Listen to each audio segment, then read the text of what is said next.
much, Chad. My name is Mike Bentley. I'm pastor of Trinity Christian Reformed Church in St. Louis, and I'll be moderating some questions here for Cedric. Cedric Parsels, he's pastor of Door Christian Reformed Church, and he has a unique perspective, and he's been sharing that with us with some articles that he's been writing for the Abide Project. Kind of plotting a little path forward here, which has been really enlightening and helpful, considering that gravamen are starting to come in to councils and classes. Obviously, there are policies being made right now at the Board of Trustees over at Calvin with the Council of Delegates. So I'd like to invite Cedric to chime on in, and if you would, please just give us a little bit about your background, your personal education, your family, and your church experience coming into the Christian Reformed Church. Well, thanks, Mike. I grew up outside of the Christian Reformed Church. I grew up in southern Arizona, and hadn't heard of a Christian Reformed Church until I came to attend Calvin College back in 2006. And even when I attended Calvin, I'm not completely sure that I knew what a Christian Reformed Church was until a few months into it. But I attended Calvin until 10. I always sort of knew I wanted to go into the ministry once I was in my teenage years, and I was in the Episcopal Church as a young man, and throughout my entire time at Calvin, interested in pursuing the priesthood in the Episcopal Church, and did pursue that to a certain extent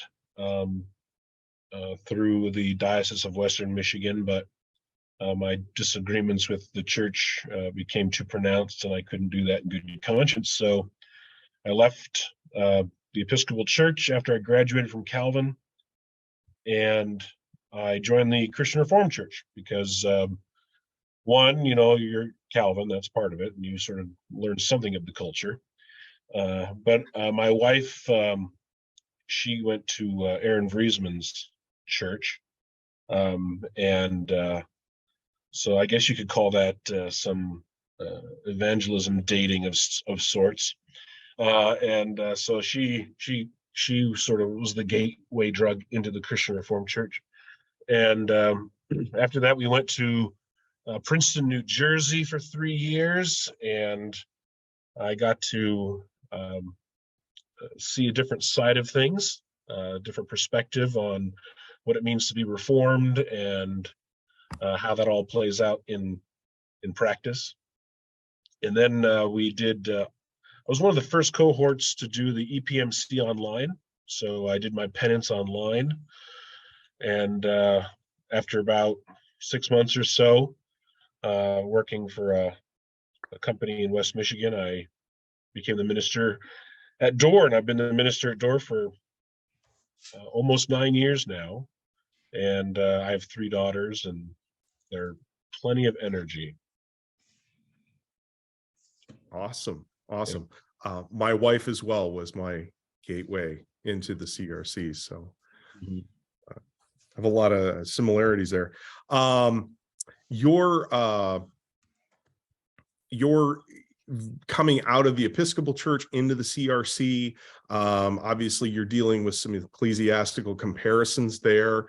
What are some similarities between how the confessions have been addressed in the Episcopal Church compared to now how confessions are being addressed in the CRC? What are some of the similarities you're seeing now? Yeah. So talking about confessionalism in the Episcopal Church is a long and complicated story.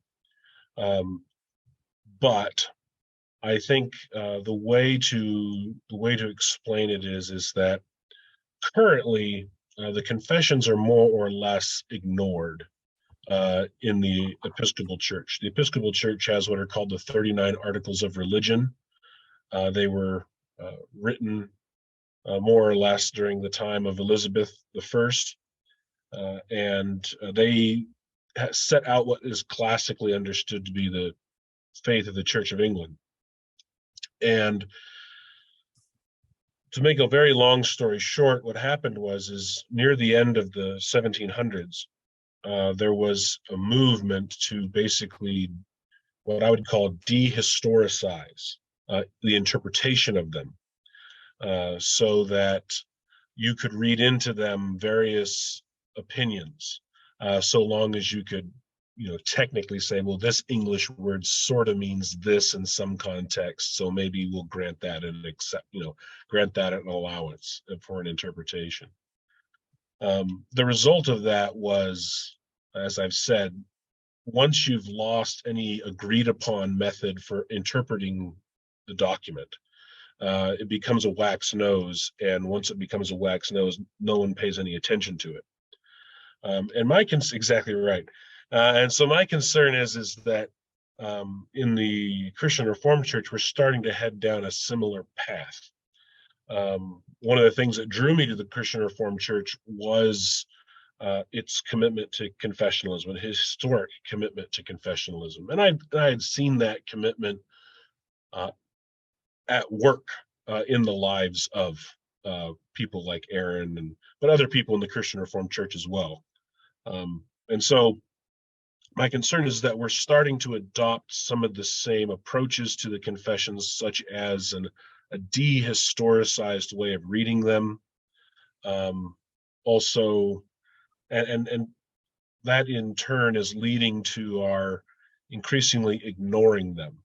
We like to talk about the confessions a lot, but actually having them play out to sort of govern our practice and our belief, it seems, in my experience, in my perspective, it seems like that's beginning to wane significantly.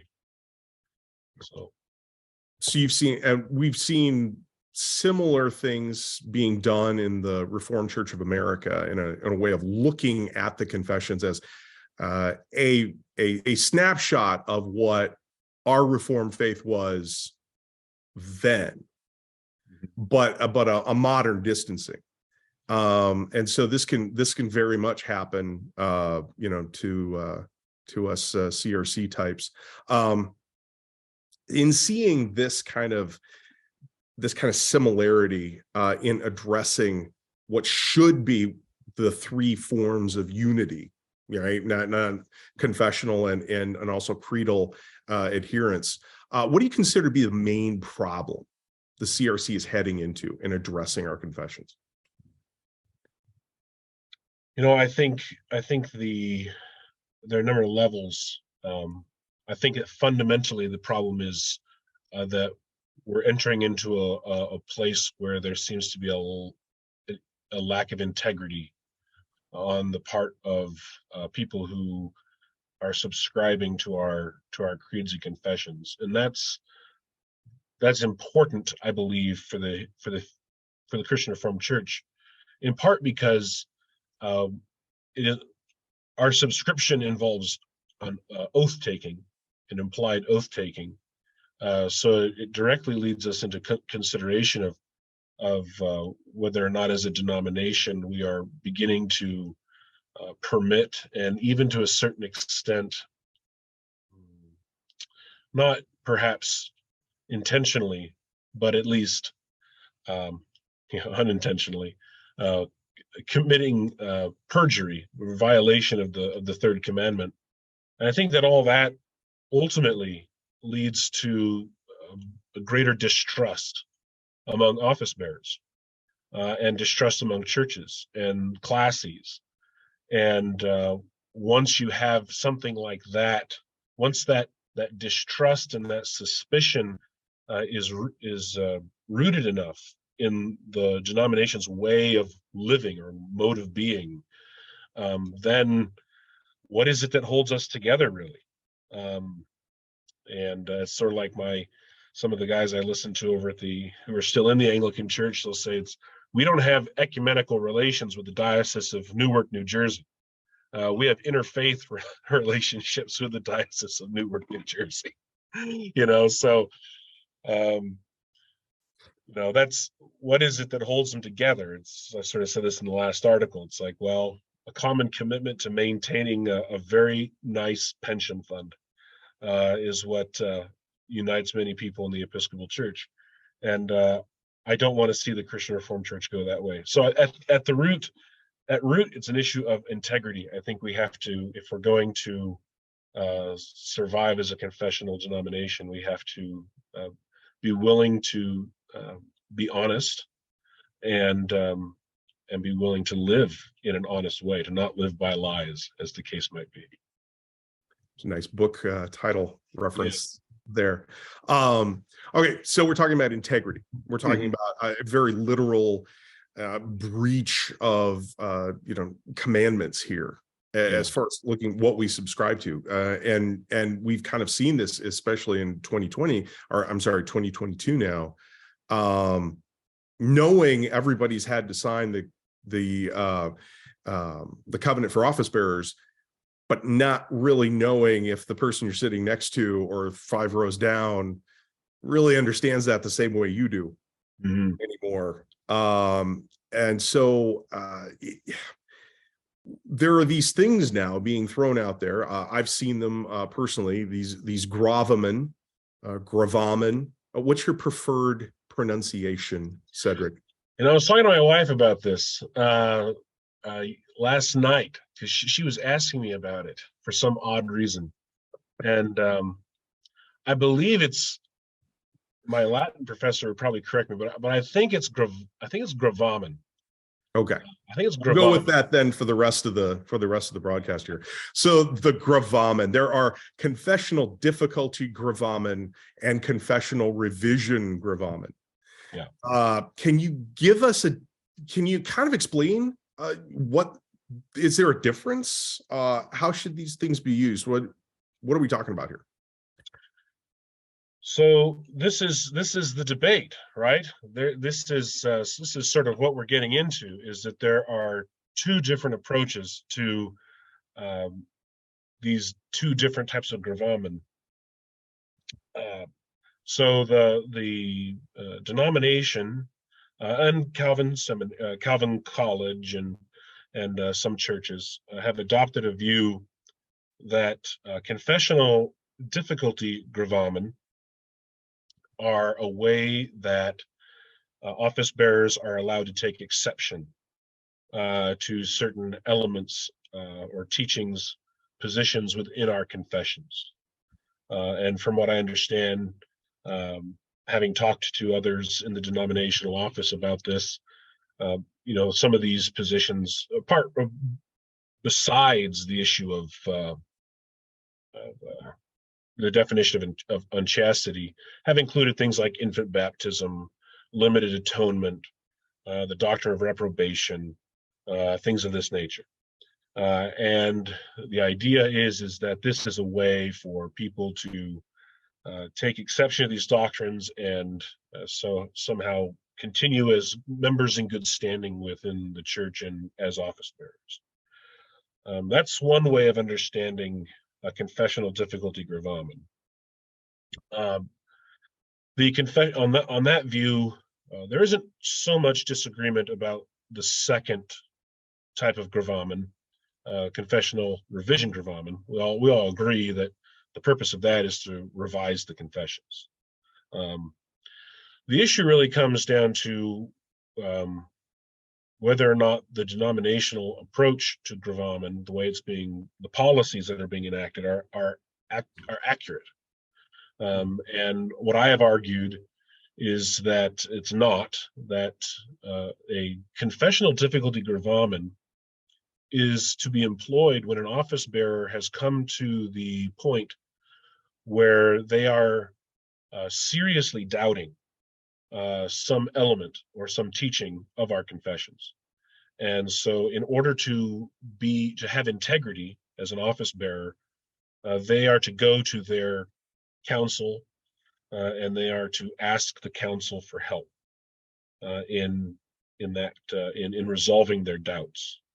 And so the council's job is to help them to determine whether or not, in fact, there is a incompatibility with what they believe or what they are doubting. Maybe they just haven't understood what the confessions require of them, right? Or what subscription requires of them. And if there is, if there are issues, then you try to work through those, and you work through them until it becomes clear that the council has done its best to make this clear. And if you still don't think that you can follow with integrity the confessional path, well, then you have the confessional revision approach. You say, no, the church needs to examine this. So what are these two types of gravamen? A confessional difficulty gravamen is when you have doubts about something and you need help resolving them. A confessional revision gravamen is when you're saying, no, I have a settled conviction about this matter. The confessions are just wrong, or a confessional interpretation is wrong. And that's when you submit your confessional revision gravamen. So those are two different pictures of how they play out. Okay, so we have two different routes, and you've got 3 articles now that really map out a history of how we got to allowing gravamen, and then kind of describing then what this integrity is going to have to look like if we're to maintain it all throughout the process.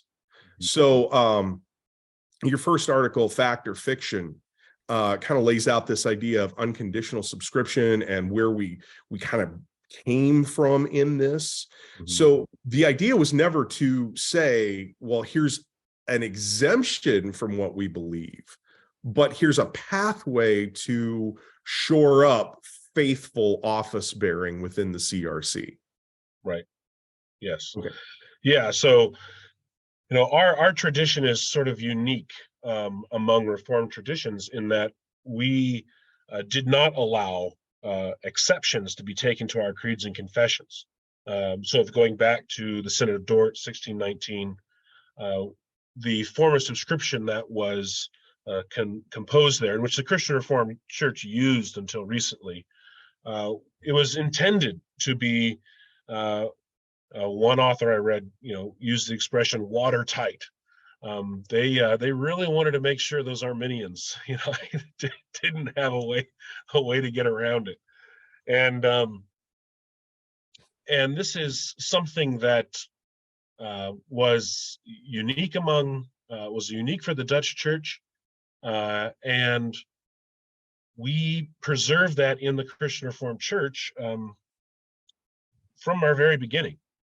Unconditional subscription, complete subscription to the doctrines in our confessions was understood and finally adopted, as I said in my article, in 1861, just 4 years after our founding, which really shouldn't surprise anyone that we had that view, because all of the people who were the early leaders of our denomination all came out of the 1834 break with the state church in the Netherlands.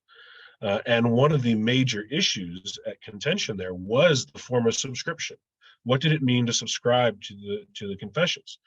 And in 1816, the Dutch king, he had decided basically that he was going to change the form of subscription to give leeway for those ministers who didn't want to believe everything in the confessions. So they went to what's called a quatenus approach, which is to say that we subscribe to everything in the confessions insofar as they are in agreement with the Word of God. So the people who seceded in 1834 were very much opposed to this, and they went back to the original Dort approach, and they brought that over with them, and that was the approach, as far as I can tell, down till today. you can find, for example, that 1861 decision wasn't like hidden away in a closet somewhere. It was repeatedly brought up throughout our history. There was a, I believe it was in 1934, there was a church order expert by the name of Shaver, I think, from northern Michigan, and he had an officially approved synodical book. So it was a whole book filled with synodical decisions. It got Synod's stamp of approval, right? This is what all the ministers should read. And under confessional subscription, he lists that particular decision in 1861 that all office bearers shall subscribe unconditionally. And that book, the copy I have of that, latest edition I have of that, goes to 1961, and with virtually no revision to that particular element. So this was a long established understanding, and I think that going forward, even through the development of confessional difficulty gravamen, because that was something that didn't occur until the 1970s. This was the understanding of what it meant to subscribe in our confessions. So if we have an understanding that we are to enter into office in the CRC, having some pretty firm convictions that other people can rely on, you kind of begin to track then with this understanding that as our classes, or even as our councils begin to send delegates to classis and to synod, you bring in this idea of the morality of delegation. You bring in this idea of the real integrity issue of saying, who are we sending to represent us? So can you kind of expand on this, where you see this going? Because this idea, I've heard this as well, this idea that we agree with the confessions in so far as they agree with the Word of God. There's work out of Grand Rapids East, kind of aligning with the 1946 project, just openly saying the Bible says, say what it says. So insofar as the Bible calls us to believe certain things about human sexuality, we can just erase certain parts of history and say, well, we believe different, therefore we don't have to subscribe to the confessions or our form of subscription. How does this work now with delegates then coming to classis and to synod, with kind of a dispersed or a diffused view of what it means to sign on to subscribe to our confessional identity? I mean, the short answer to that is it doesn't work. And what we're doing is, so the morality of delegation, for me, really came out of reflecting on sort of what the denomination was saying with regard to about if someone has a confessional difficulty filed with their council, that person, because they are considered a member in good standing, can therefore serve as a delegate to council, to classis or to synod, is the idea. There's there are a number of problems with that. But the first, I think the thing that we have to understand is that affirming or subscribing the form of subscription or the covenant for office bearers is a public act, right? It has a public meaning. And that meaning is one that is agreed upon by our entire community. Synod has just said, when someone affirms or subscribes to the covenant for office bearers, whether that's at their local council or at their classis meeting or at their synod meeting, at a meeting of synod, this is what it means.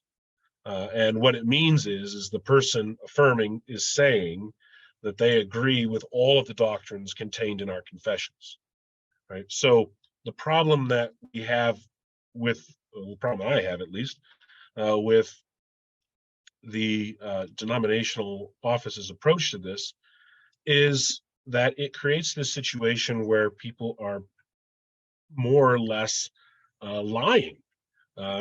And you have people who are going to classes who cannot say that they, without reservation, agree with all the doctrines contained in the creeds and confessions. The very fact that they have a confessional difficulty gravamen on the books at their local council should tell their council that they cannot, without reservation, make that affirmation. And so it leads to dishonesty on the part of the delegate and of the church that is sending them. I think that this works out. In fact, I argue that it makes it's worse if you adopt the denomination's approach to gravamen, because on their view, not only can you have a confessional difficulty gravamen if you agree, have a doubt about something, but if you disagree with something in the confessions, even then you can even have that's covered by confessional difficulty gravamen as well. So now we're not only sending people who we're delegating people not only who have doubts about something in the confessions, but they positively disagree with something in the confessions. So that seems to me worse than just having someone with doubts. So I think it makes it more worse. So being a member in good standing is a necessary condition for serving as a delegate to classis and synod, but it's not a sufficient condition. You also must be able to subscribe or affirm the covenant for office bearers, and someone who has a confessional difficulty gravamen on the record unresolved simply cannot make that affirmation that's required of them. So your argument is really being made here that the facts that are being put out by the denomination in large on how to present and how to deal with gravamen, let's use the wrong pronunciation there, how to deal with gravamen, whether they're personal or whether they're confessional revision types, is really a recipe to kill the confessionality and the confessional unity of our denomination, because it's rooted in a lack of integrity, meant to hold us together, which will in fact tear us apart. Right. Yeah. You're going to create even more division, even more suspicion, and a lack of willingness to work together with people. Yes, I mean, I think that, yeah.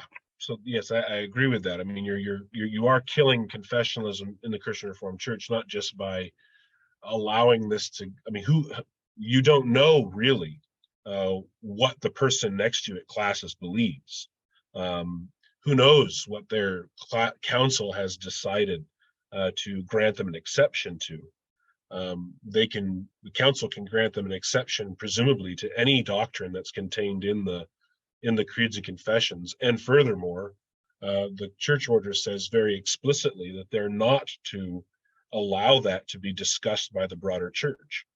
So they are not supposed to tell classes that they've granted this exception. They're not supposed to let their congregation know they've allowed this exception. And as I said, in the past, some churches have used this confessional difficulty gravamen. They've abused it, I think, but they've used it to allow them to grant their office bearers exceptions to things like infant baptism, limited atonement, reprobation, who knows what other doctrines are out there. So you show up to classes and you think that you're all on the same page, that there's certain things everyone agrees on that, but you don't. Yes, so I think that yes, this is that's fundamentally the issue. But I also think as I've argued in my third article, I think that you know, really the way this is going is it is pretty much doing away with a common confession at all, because what it allows a church to do is an entire council is allowed to take exception to a particular doctrine.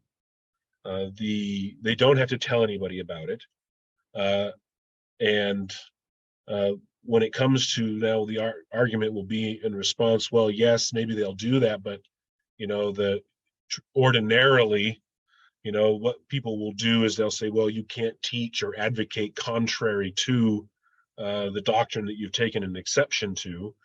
And the rejoinder to that is obviously,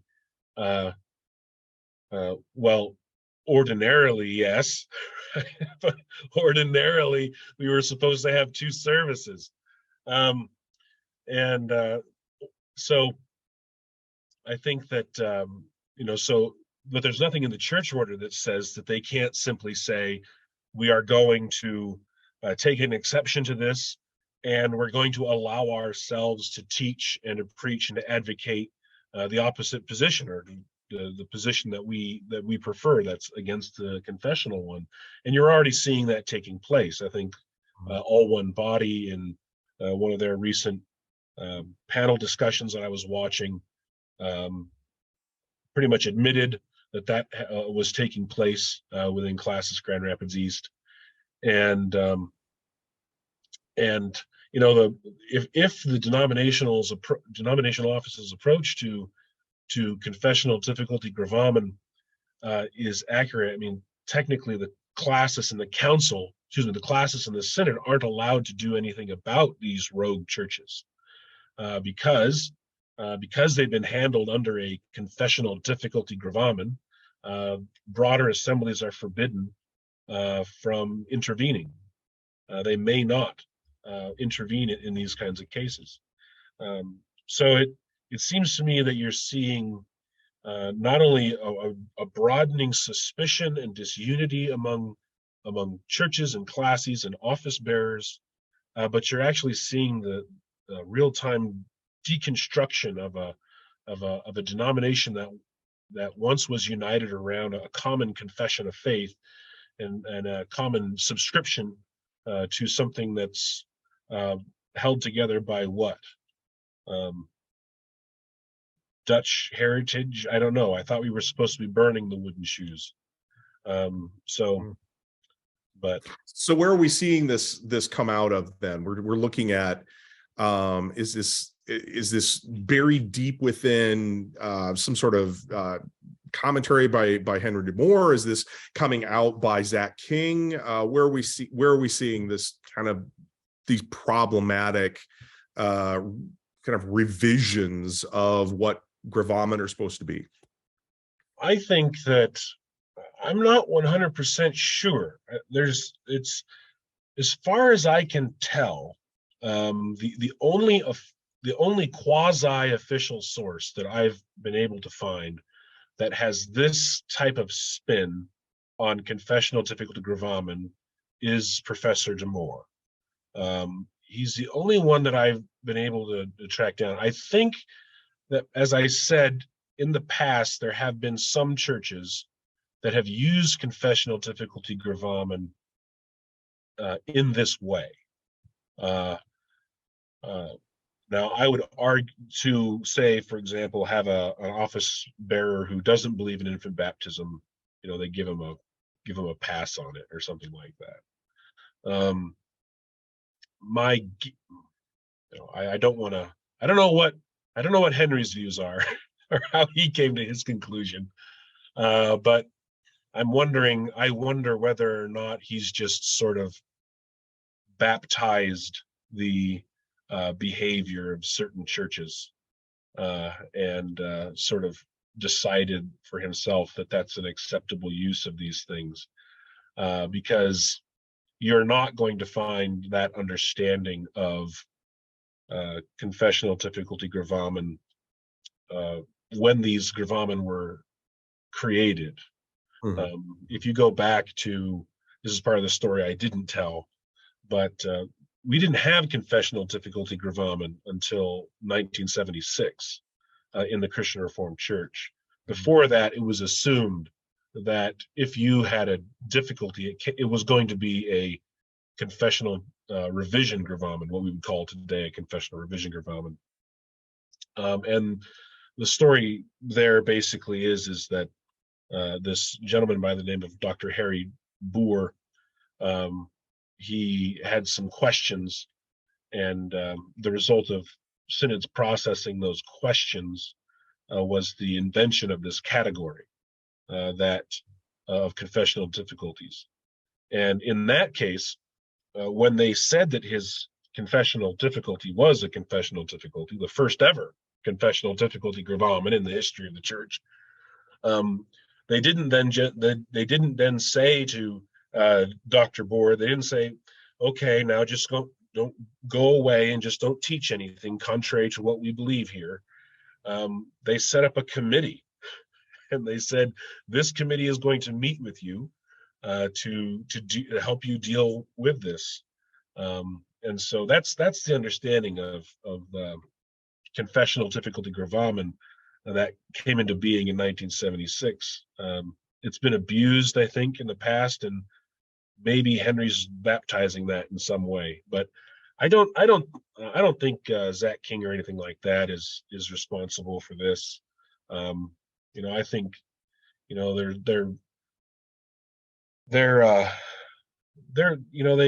they got to lean on people for help and assistance, and I just think that they're leaning, in this particular case, I think they're leaning on people who are misleading them and coming out with statements or rules being given to bodies that they shouldn't be following. Yes, Okay. Exactly right. Yeah. All right. Unless you've got anything else you want to get out there, I've got some questions coming in. So you want to let them rip? Yeah, let's go for it. All right.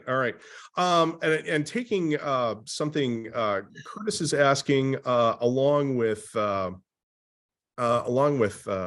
another question here. What then can be the purpose of filing or presenting a gravamen, especially like a confessional difficulty gravamen?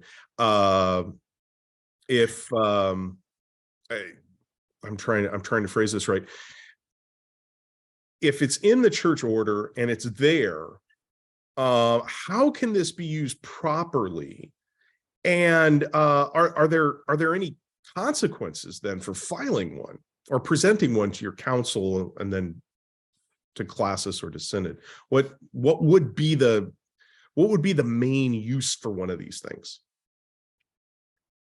The main use of this is to help an office bearer live with integrity. I mean, that's what it's about. It's about if you have come to the point where you are unsure or have serious doubts about a doctrine, instead of bottling that up and not telling anybody and letting that feeling of being a fraud or whatever it is that's going on inside your psyche there from festering, you go and you have a frank and open and honest conversation, pastoral conversation with your fellow office bearers to help you to resolve that doubt. That's the intention. As the church order says, the purpose of these is so that clarification and or information can be given to you that will help resolve your doubt, so that you can then go on living with confidence and integrity as an office bearer in the Christian Reformed Church.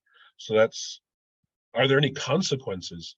I imagine, depends on what you mean by consequence. I mean, there shouldn't be, no one should be trying to shame you for bringing a confessional difficulty gravamen. That defeats the whole purpose of them. That's not the point. But I do think that there are some, what I would consider some common sense sort of ramifications. One of them being that until you have resolved this confessional difficulty, you don't, your council passes you over for delegation to classis and to synod. They don't put you in a position where you have to say things that you don't believe. Now, is that a consequence? I don't know. So my office bearers, fellow office bearers at my church, they might file them just so they don't have to go to a classis meeting. But so I think you want to get out of synod, everybody. Exactly right. Exactly. It's the equivalent of the pastors. I got a funeral on that day, right? You just say, I got a gravamen. So yeah, I think that's the way that's. I think that's okay. Yeah. All right. This is obviously a lot of history, a lot of information, and a lot of what's typically considered inside baseball for a denominational running its church order. Do you see possibly this being a lack of understanding or integrity concerning our church order? Is this just we don't understand or we don't want to know how it's run, and not just within officers maybe, but also with members? We have a system set up, but the less we care about knowing how it's supposed to be run, then the less we need to worry about how to hold people accountable. Or I mean, how do you see this? How do you see this working here? Is it just a lack of information or a lack of integrity, or do we need what would it maybe shore up our processes here? I think that for many people, it's simply a lack of information.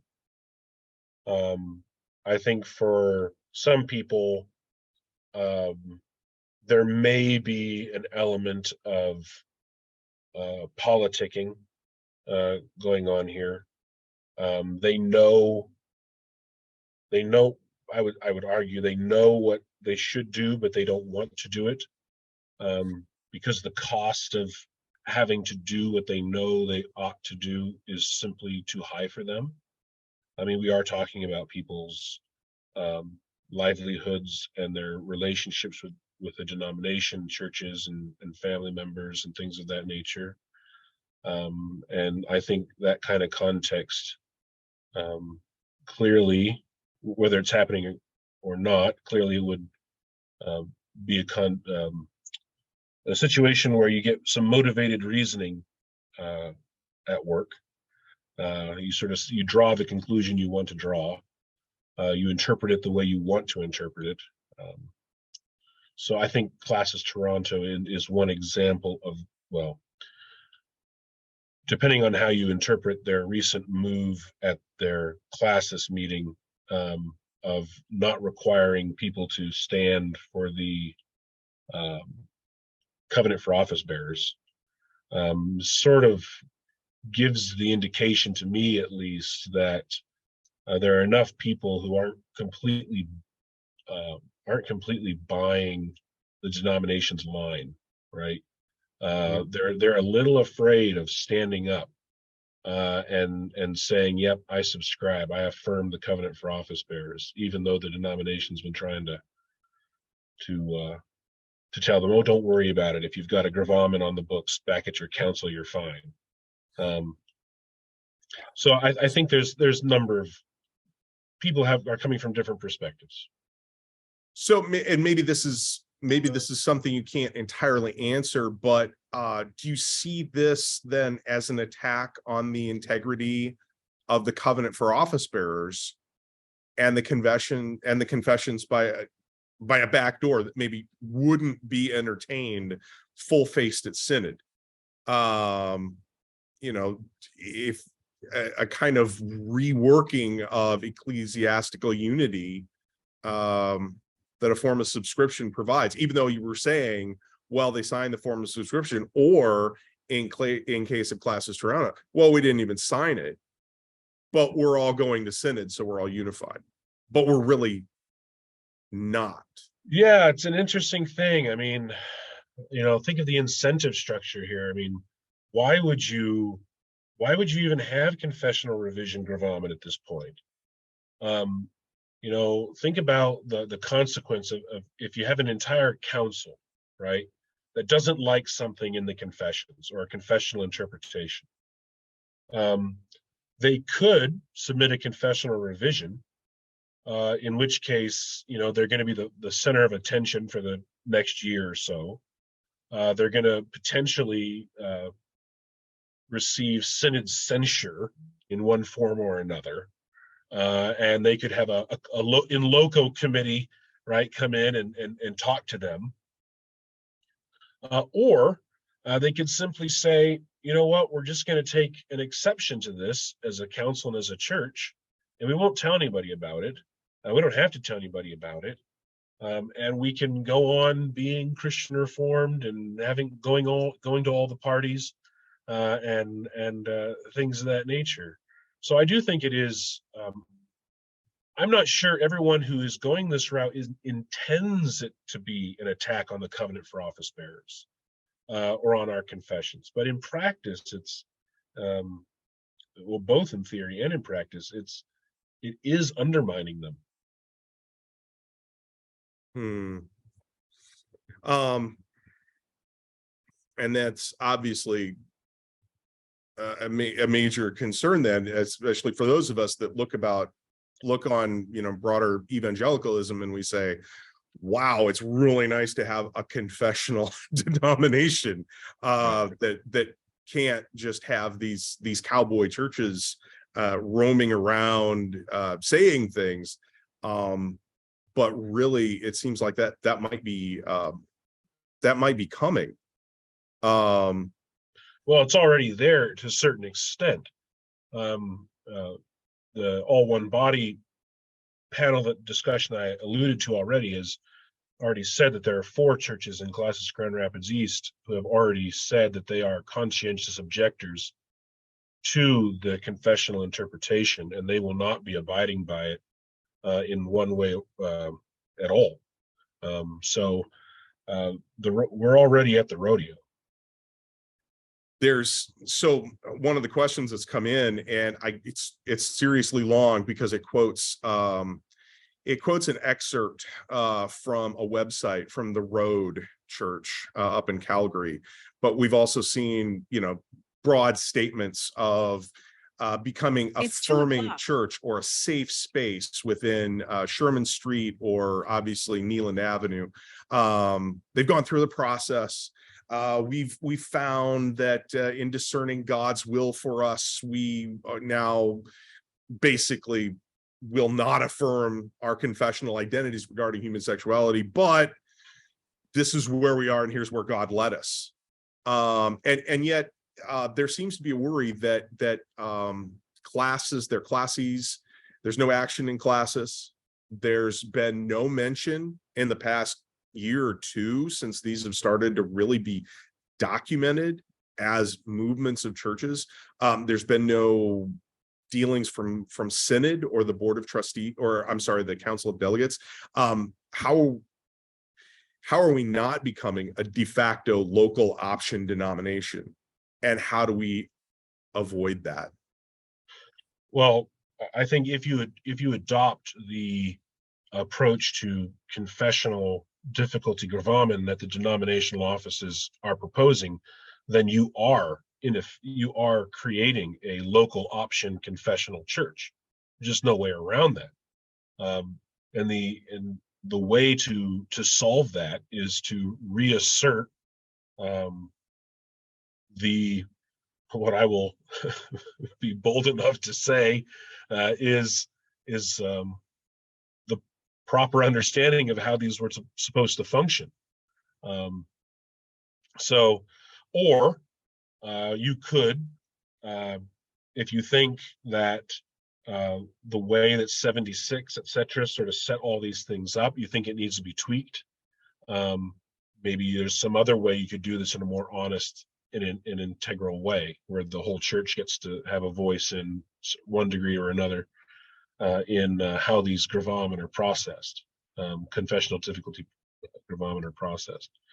But yeah, you have to shut the door on this the current sort of officially approved version coming from the denominational offices. That has to be shut, or else you're, in principle, you have become a local option denomination when it comes to our confessional documents. So there's something out there that and I'm not sure if this is true, so maybe you can maybe reaffirm this or not. Is it true that Calvin University has decided to give professors a pass on gravamen, so they don't have to file them, or they can file them and they just get a pass? Can you explain how that might happen? Because it seems like it's one thing if it's Synod, but if our institutions that are covered by Synod seem to have a different process, these are people in our churches, people, members in good standing that are claiming then to hold views and then teach outside of those views, or it seems like we're setting up a system of unchecked inconsistency through institutions of the denomination without actually addressing them. Yeah, so Calvin is an interesting nut to crack. On the one hand, I think that they are simply, I was reading through their approach to confessional subscription today. They have a whole document that you can find on their website that sort of discusses their understanding of the relationship between confessional subscription and academic freedom. And it seems to me that their approach is that they're wanting to abide by the church order of the Christian Reformed Church. And so they're leaning on the same voices that people like Zach King are leaning on to help them interpret the church order. And so I think that they're going forward with that interpretation. So my understanding is you would still have to, if you're a professor, you would still have to file a confessional difficulty gravamen in this case. Now, having said that, I'm not 100% sure because I know for a fact that Calvin has, and I don't know if they do this through the confessional difficulty route or whether they do it in some other way, but I know for a fact that there are members of the faculty who are not Reformed, or put it this way, they could not subscribe to the canons of Dort. And that's not just me saying that, it's their actual, they've written this in their own books that they've published and articles that they've written and things of that nature. And somehow or another, they're able to get tenure. So I don't know how that works at Calvin. But I do know that my understanding is that Calvin's trying to follow, in this case, since Synod 2022, they're trying to follow the church order, and they're leaning on certain people for that, for how to understand the church order. So, well, then what about the Council of Delegates? Because I believe they have also allowed for exceptions, yeah, to confessions as well. Well, they're not I don't know if they're an ecclesiastical body that can, according to church order, can even review a gravamen. Or can give exception to one. That's my understanding. I think that they serve at the behest of Synod. Synod is the one that is the body that has to give them. So they can do what they want, I suppose, at their meeting, but it has to be approved by Synod. So I think Synod 2023, it's completely legitimate for Synod 2023 to take a look at that decision that was made, and as part of its discussion of these matters, and rule on whether or not they accept that decision from the Board of Trustees. Yeah. So there's no way to avoid not just discussing, but acting within the process. We have a process, we have a synodical system. We meet every year, we address things through overture, and those are the ways that we need to be dealing with creating a consistent integral process of being an officer within the CRC. Right. Yeah. Yeah, I think we need to understand that the Christian Reformed Church has always had very high standards for its office bearers, and that's been one of our great strengths as a denomination. But having those standards requires us to be people of integrity, and to be willing to have difficult conversations, and that's what our whole system is set up to do. The moment we stop being honest and following the process that we've established is when things start falling apart.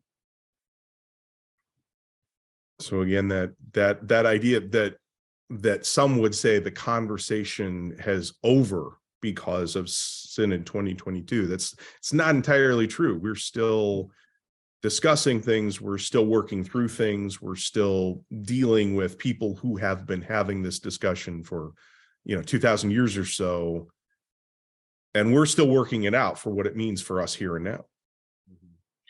Yeah, I don't understand the idea that somehow Synod 2022 is supposed to be the end of the conversation. I think, in an ideal world, what would have happened is that everyone who had serious objection to the confessional interpretation would have submitted their confessional revision, gravamen or gravamina, and that would have been taken up by Synod 2023 and ruled upon, and those who hadn't had settled convictions but simply had doubts about the matter, those could be handled in a completely different way by their own counselor classes. So Synod 2022 was in no way a shutting down of the conversation or anything of that nature. So I think part of the reason, just to put this out there, I think part of the reason why confessional revision gravamen are a little spooky to some people at this time is because a confessional revision gravamen puts the burden of proof on the person who is advocating for a change. So it's not enough to say, well, my interpretation is just as plausible as yours. It has to be, no, my interpretation is more plausible than your interpretation. And I think that one of the reasons why you won't get a whole lot of confessional revision gravamen in response to Synod 2022 is because, at least from everything I've read from people on the other side, their tactic is not to say that their interpretation is more plausible. Their argument is that it's as plausible as the traditional interpretation, but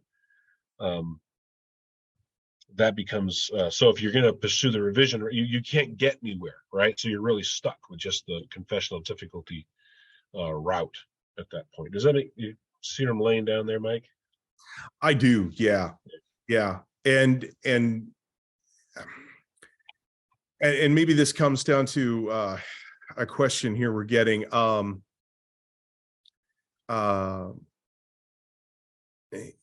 In some ways we're trying not to be a congregational denomination. We're not a congregational church that just simply takes every congregation's decision as their own word, right? We deal with confessions as a public declaration. These words mean the same thing throughout the denomination. So as we're talking about stuff like this, we have confessions, we have creeds, we have a body of theology that has been very well researched. You say, a confessional difficulty, our confessional revision gravamen is pretty hard to write convincingly. You're up against a few thousand years of scholarship there. And what then is the responsibility on a congregational level to deal with issues of sin and repentance when in some congregations we just call that members in good standing, because we've seen this idea where if sin is not confronted, if we affirm sinful behavior and just declare someone a member in good standing, how do we deal with this on a congregational level? Isn't that where urging and leading to repentance has to begin? It can't come from synod top down. It has to be in the congregations. Yes. Yes, there does need to be, we believe that the 3 marks of the church include church discipline. And church discipline is just another type of discipleship, right? And part of it's a tool that we use to help disciple people. And you're right, ultimately this does start at the local level, where people have to, when they read those vows or they hear that charge that's read to them when they become elders or deacons, they need to see that not just as a ceremony that they're going through, or a traditional rite of passage of some sort, but as seriously laying out what is expected of them, and willing to hold each other accountable to that standard. And that's really, again, that word standard, that's what we're dealing with, right? Standards of confession, standards of affirming those confessions. I think I got a question here, and I think it's probably good, because I think this is going to get asked, especially in our culture, in our time. Kathy Smith has done a lot of work in church order. All right. We've got a lot of words from Dr. Demore on things. We've got some rumblings as to whether or not that's true or not. Here's Cedric saying some stuff that puts things in a different context. I've got frequently asked questions coming from the banner and things. Why should now we take a serious look at what you're saying? Where is the position of authority, and who decides that now? Yeah. First thing I should say is I didn't, it's not like I haven't sought out alternative. It's not like I've avoided my critics, right? So, when I first saw the FAQ, I sent a very long email to the denominational office, and they said to me basically, yeah, you should go talk to Kathy. And so Kathy Smith and I had a good conversation. We sat down at Calvin over a cup of coffee, and we talked for about an hour and a half. And I listened, and I think I understood a little bit of where she was coming from. I wasn't persuaded that she was correct in the way that she tried to defend her position. So um, I think that a lot of this comes down to yes, Henry DeMore has his view, and this is being followed by Kathy and by uh, other members of the denomination. So the question of why Henry versus Cedric, well, at the end of the day, um, you know, God gave us brains so that we could pursue the truth. And so ultimately, given the importance of this, what should matter to you more than just who's speaking is what's the truth of the matter. Henry is not infallible. Cedric is not infallible, obviously. Um, but who is reading the text better? Who's getting the history better? Um, I think that if you do, obviously, I think if you do a reading of the various synodical reports that have been brought out, I think that I have a much stronger case than Henry DeMore does. So I guess what matters is the truth. I mean, I guess I don't get that question. Just asking what comes through. But it's a kind of appeal to authority. It's one of those things. Well, and lots of things are an appeal an unquestioned appeal to authority until someone says, "Hey, that's an appeal to authority," and then we all go, why? And I think it's a good question to deal with, because that's entirely what we're doing. We all are researching, and we have authorities on things that have provided lots of words that we're reading, we're citing, we're going through, we're putting in historical context. And so I think it's a good question to ask ourselves every now and then. The other way to resolve this, another way to say this is, if I have so severely misunderstood the historical record and how these things are playing out, let Henry DeMore, let Kathy Smith write a response. Let the denominational offices explain why Henry's way forward is the way to go, and why my objections are not well grounded. I think that it'd be one thing if, I'm not saying that Henry doesn't have any authority, right? He's clearly a very intelligent and well a learned person. So I think we should be taking what he says seriously, for sure. But when there are cogent answers to the things that he's saying, then we have to start looking at things a little bit more closely and saying, okay, maybe Henry missed something here, or maybe Cedric's missing something here, but we can't just make the unqualified claim to authority there. So dealing with these in a truthful, historical understanding of the processes is going to keep us from using the confessional difficulty gravamen as just a band-aid. Yeah, for anything that you happen to disagree with in the confessions. Yeah. All right, so we have to keep the conversation going. Yes, but we have to have integrity to do it. Yes, we do. Yes.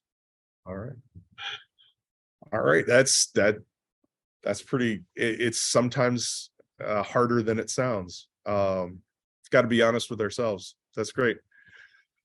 I am done. I have no more questions coming in, and there's lots of commenting going on. This has obviously generated a lot of discussion. It will continuously. I think we're going to be discussing this. But I don't have any more questions for you, Cedric. Do you have anything you'd like to end with, or any final words you want to put on that you maybe haven't said or clarified yet? No, I think the only thing I'd want to say is that my concern for these things comes out of a genuine care for the Christian Reformed Church. I'm not doing this because I'm trying to be contrary or because I want to make life difficult for my fellow office bearers, especially office bearers who are on the other side of this matter of same-sex relationships. My history, the history that God has given me, has led me to see how important it is for churches to have confessional integrity. And I've seen the dangers and the damage that can be done when that confessional integrity is undermined. And so in doing all this and saying all this, my intention is for the well-being of the Christian Reformed Church. So I think that as you're reading through, sometimes we can get lost in the debate, and we can miss the heart of where someone's coming from. And that's what I think we should all engage in this conversation in that way too. All right. Well, thank you very much, Cedric, for your work, for your research, for you dealing with history and the denomination and the church order. I think in the past year, I've realized an education in the church order is pretty valuable and necessary. So thank you for your work, and thank you for your time here today. Thanks. Great. Hey, Michael, thank you to both of you. I appreciate the time that you guys have spent. For one thing, Cedric, just all of your research into this. You've spent hours upon hours in this, but I know, Michael, you've wrestled with this in your own local council as well too. And so this is something that is personal to you, and trying to sort through how do we navigate this together. There's a lot of questions. So this has been helpful to me, and I trust it's been helpful to many others as well too. So thank you guys. Appreciate that. Thanks, Jeff. Blessings.